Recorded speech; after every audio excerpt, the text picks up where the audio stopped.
Have you ever wondered how situations, events, people, songs, or even movies seem to speak to you and answers your burning question at that particular time?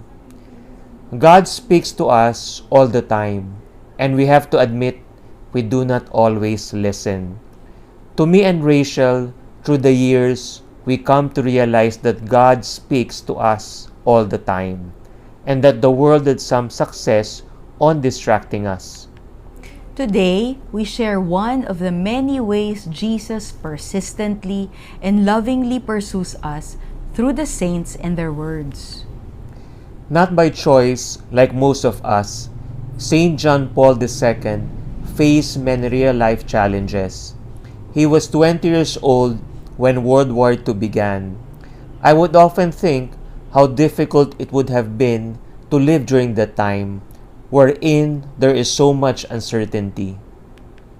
I remember my grandmother who always shared her experiences during the Second World War, how they were always running around trying to evade being captured or killed. I just could not imagine living in that time. That is why Rachel and I, together with our family, learn more of the life of the Saint Pope. We come to realize how his quotes on hope and courage are significantly meaningful even at this time. We love St. John Paul II's words, "Let us remember the past with gratitude, live the present with enthusiasm, and look forward to the future with confidence." How can one not be moved with these words, knowing that the one who said this became an orphan during the war, survived in a time of uncertainty, Because he can die anytime during that war. was an actor, and persisted to become a priest, yet faced life with so much hope, enthusiasm, and passion? We have 4 sons, ages 23, 21, 15, and 8, and the 2 older ones were diagnosed with autism. Bboy and I met in Singles for Christ in Feb 1996. I proposed to her in June of the same year, and we got married before the year ended. We were a very young couple, less than 4 years married, building a family with so much ahead of us when a diagnosis of our firstborn son, Rafael, came. At that same time too, I just gave birth to our second son, Miguel. But again, after 1 year and 8 months, we discovered that Miguel too had autism. Uncertain and anxious of the future of our family then, I always prayed to God to first call back my sons to Him so as not to worry about them when Bboy and I are in our advanced years, fearing of how they will be without us.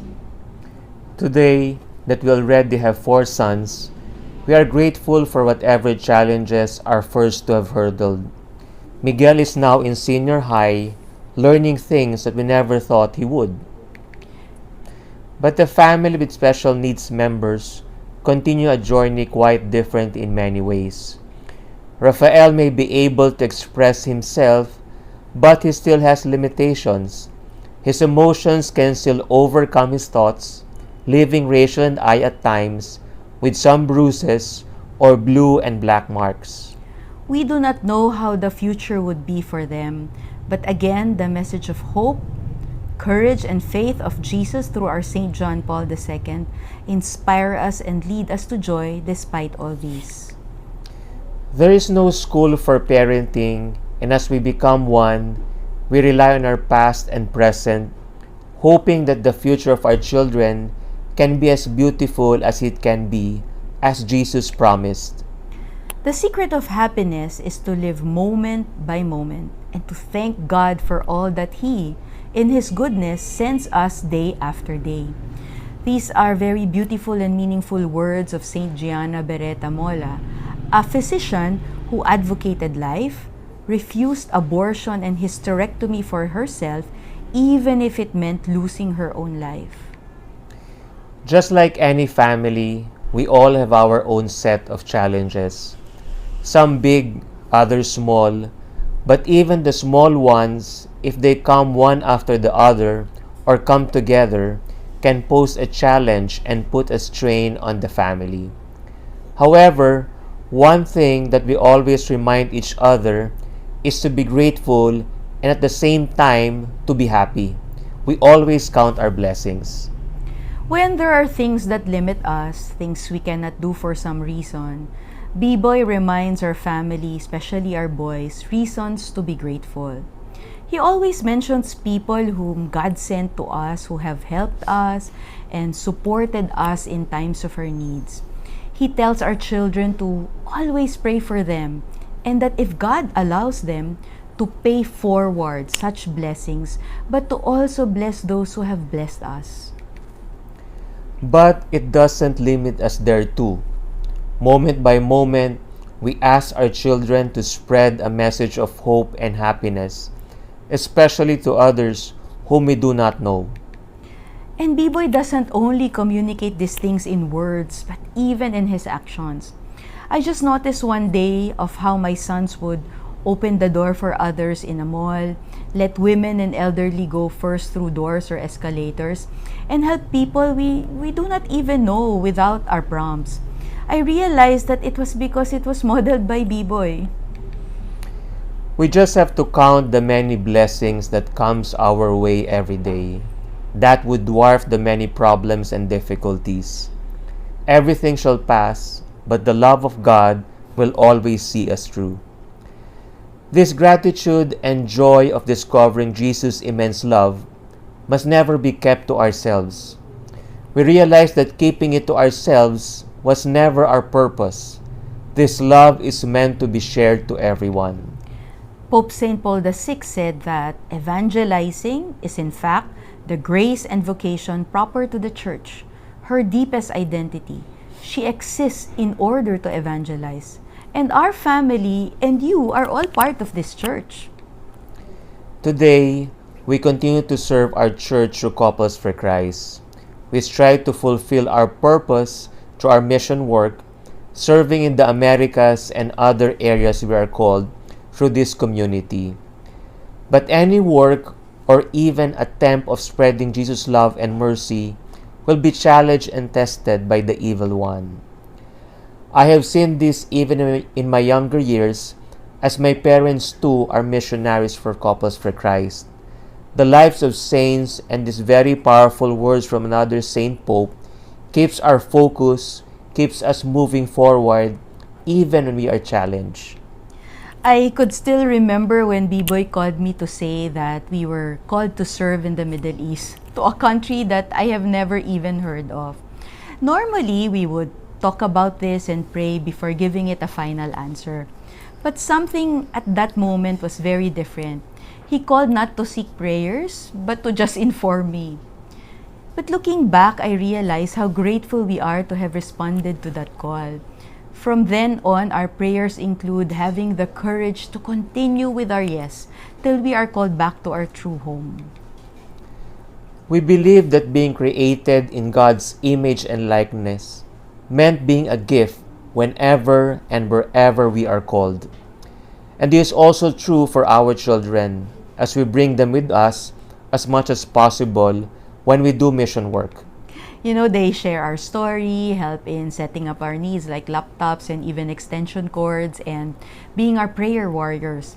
But even in this time of restrictions, they help in preparing our testimony from content to this video. Their valuable support in all our mission work make us gladly say that we are a missionary family, a family of evangelizers living our truth. As we have shared earlier, our family with special needs children go through a journey which we find solely unique to us.